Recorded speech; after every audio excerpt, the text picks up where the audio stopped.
Hello, good morning. कसे आहात सर्वजण? तुम्ही बघू शकता सकाळचे 7:45 वाजलेत आणि मी जस्ट अंघोळ करून निघालोय. आणि आज मी जात आहे देवळाली कॅम्पला सुभाष स्कूलमध्ये. तिथे आज पॅरेंट्स डे सेलिब्रेशन आहे आणि तिथे मी ॲज अ चीफ गेस्ट जातोय आणि माझ्याबरोबर मम्मी सुद्धा येणार आहे. तर चला मग आजच्या या कार्यक्रमामध्ये तुम्ही सर्वजण आमच्या बरोबर राहा. तर बघूया काय काय होतं. धमाल मस्ती करूया, मजा करूया. आता मी 2 मिनिटात रेडी होतो, नंतर तुम्हाला दाखवतो मम्मी पण रेडी झाली का नाही. मम्मी घराच्या बाहेर निघायच्या आधी नेहमी महाराजांच्या पाया पडते आणि मम्मी एकदम रेडी आहे. Wow mummy, all set to go. मला नाही आठवत किती वर्ष आधी मी आणि मम्मी लहानपणी मम्मी मला घेऊन गेली असेल पॅरेंट्स डेला आणि आज आम्ही जातोय ॲज अ चीफ गेस्ट. तर चला मग भेटूया. तर फायनली आम्ही घरातून निघालोय देवळाली कॅम्पला जाण्यासाठी. मम्मी कसं वाटतं आज? एकदम छान वाटतं. खूप दिवसानंतर हा दिवस आला. खूप वर्षानंतर हा दिवस आला महाराजांचा शुक्राना. जेव्हा तू लहानपणी शाळेत यायची कधी कंप्लेंट नाही असायची ना सरांनी कधी किंवा टीचरने कंप्लेंट नाही केली असायची ना माझी? एकदम छान पोरगा, खोडकर नाही. आणि प्रणव पाठीमागे बसलाय. प्रणव म्हणजे दिदीचा मुलगा. हाय प्रणव, कसं वाटतंय? Are you excited today? Yes. म्हणतात ना थोडं नर्वस होणं चांगली गोष्ट असते, म्हणून मी थोडा नर्वस झालोय.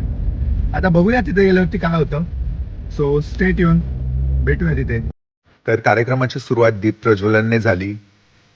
मम्मीने सरस्वती मातेच्या फोटोची पूजा केली. मग आम्ही थोडे फोटो काढले. मग माझं इंट्रोडक्शन प्ले करण्यात आलं.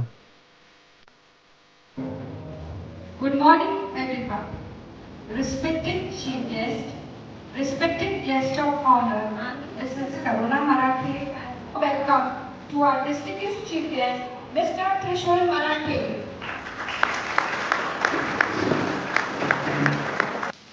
मग स्कूलच्या कमिटी मेंबर्सने माझा सत्कार केला आणि मला एक फार छान गिफ्ट दिलं. माझं स्वतःचं पेंटिंग बनवलं होतं एका स्कूलच्या टीचरने. त्यांचं नाव होतं शिल्पा मॅम आणि फार सुंदर पेंटिंग होतं ते. Thank you Shilpa ma'am. आणि नंतर मग मम्मीचाही सत्कार करण्यात आला.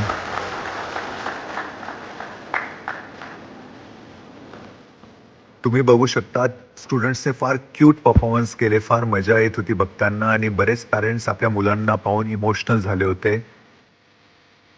मजा आली. त्यानंतर मी थोडंसं भाषण केलं.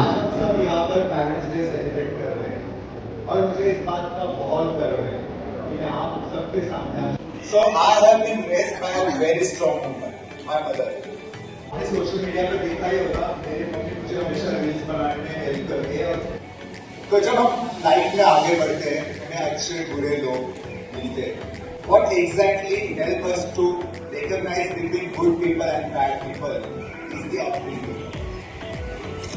और मुझे पता है कि आजकल के जो पेरेंट्स हैं वो अपने बच्चों से खुलकर बात करते हैं, हर टॉपिक पे बात करते हैं, बच्चों को समझाते हैं बच्चों को क्या अच्छा है क्या बुरा है. But at the same time वो वही चीजें खुलकर अप्लाई नहीं करते. जो आजकल के बच्चे हैं वो आप क्या उन्हें बता रहे हैं उससे नहीं सीखते, वो आपके बिहेवियर से. दूसरी चीज, आज सोशल मीडिया से हमें दुनिया भर की खबरें कुछ सेकंडों में पता चल जाती है. जिससे हम आए दिन देखते हैं कि एक 19 साल का बच्चा चार्टर्ड अकाउंटेंट बन जाता है. क्योंकि आजकल के जो बच्चे ना वो काफी कम एज में बहुत बड़ी बड़ी चीजें अचीव कर लेते हैं जो हमारे जमाने में हम नहीं कर पाते थे. तो हम भी पेरेंट्स सपने देखते हैं कि हमारे बच्चे भी ऐसे कुछ करें और वो सपने हम बच्चों पर लादना शुरू कर देते हैं. होता ये है कि हम बच्चों के साथ जब बैठते हैं उनका गोल सेट करते हैं, उन्हें कहते हैं कि बेटा 5 साल जमकर पढ़ाई करो, खाओ पियो खाओ पढ़ो और फिर 5 साल बाद जब फिर तुम्हारा ड्रीम जॉब मिल जाएगा उसके बाद लाइफ के मजे ही मजे. होता यह है कि वो बच्चा वो जॉब तो पा लेता है बट उसके साथ उसकी हेल्थ खराब हो जाती है, उसके फैमिली रिश्ते ठीक नहीं होते क्योंकि उसने पूरा वक्त पढ़ाई में दिया होता है. उसने अपनी हेल्थ की तरफ ध्यान नहीं दिया होता है, अपने भाई बहनों के साथ टाइम स्पेंड नहीं किया होता है, दोस्तों के साथ टाइम स्पेंड नहीं किया होता है. तो मेरा मानना यह है कि एक परफेक्ट लाइफ, सेटिस्फाइड लाइफ वो है जिसमें आप पढ़ाई के साथ साथ आपके फैमिली के साथ भी थोड़ा टाइम स्पेंड करें, दोस्तों के साथ भी टाइम स्पेंड करें और उसी के साथ आपके हेल्थ की तरफ भी ध्यान दें. तो आप पेरेंट्स जब आपके बच्चों के साथ बैठ के उनका गोल सेट करें तो उन्हें ये तो जरूर बताएं कि पढ़ाई करो, पर उसी के साथ खुद के लिए भी टाइम निकालो, अपने फैमिली के लिए भी टाइम निकालो, क्योंकि एक होलिस्टिक लाइफ ही एक सक्सेसफुल लाइफ है जो आपके इंटरनल हैप्पीनेस देगी। तो बस मेरा यही सुझाव है, और मुझे यकीन है कि इस स्कूल से निकला हुआ हर बच्चा एक चमकता सितारा बनेगा अपने देश की प्रोग्रेस के लिए, खुद की प्रोग्रेस के लिए, और अगर उनकी लाइफ सेटिस्फाइड रही तो they will always thank you parents for that life. और जो मेरे स्पिरिचुअल मास्टर है संत राजेंद्र सिंह जी महाराज, वो हमेशा कहते हैं कि लिव इन प्रेजेंट मोमेंट। होता यह है कि हम हमेशा पास्ट में जीते हैं या फ्यूचर में जीते हैं। हम सोचते हैं कि पास्ट में मेरे साथ ये हुआ था, उसने मुझे ये कहा था, या फ्यूचर के बारे में सोचते हैं कि मुझे ये जॉब मिलेगा, इस बंदे के साथ मेरा रिश्ता अच्छा रहेगा। तो इसमें ये होता है कि हम प्रेजेंट में जीना भूल ही जाते हैं, end present is present from God, so live in present. So I just sign off with this little suggestion of mine. Thank you very much. आणि अशाप्रमाणे माझं स्पीच पूर्ण झालं. त्यानंतर जायच्या आधी मी भरपूर सेल्फीज आणि फोटोज काढले. स्टुडंट्स, पेरेंट्स, टीचर्स आणि स्कूलच्या स्टाफबरोबर भरपूर मजा आली, धमाल केली. त्यानंतर नाशिकला परत यायच्या आधी देवळाली कॅम्पला आम्ही हरीश भाईंच्या घरी गेलो.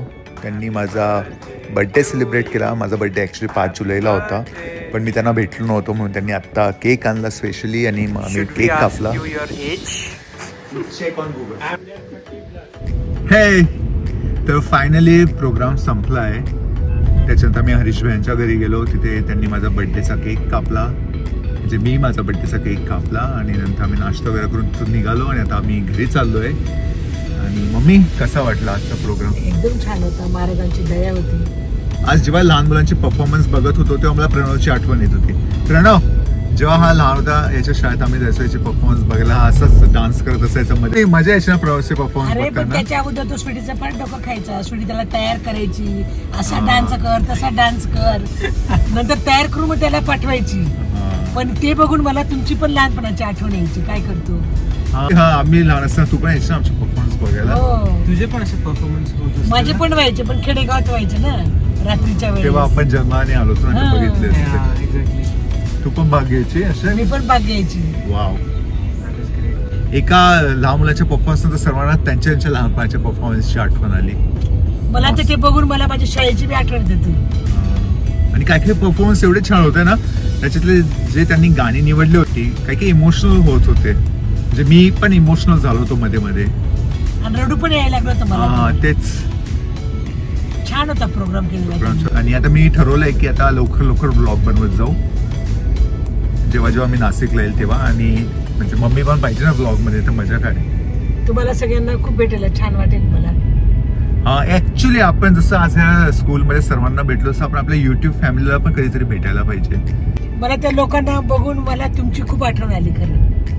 तर चला, फायनली हा ब्लॉग इथेच संपतो आणि लवकरच नवीन ब्लॉग घेऊन आम्ही तुम्हाला भेटू. तोपर्यंत तुम्ही काळजी घ्या, मस्त राहा, हसत राहा. चला मग, धन Bye bye, सद्गुरू. धन सद्गुरू. बाय. धन सद्गुरू. Love you all.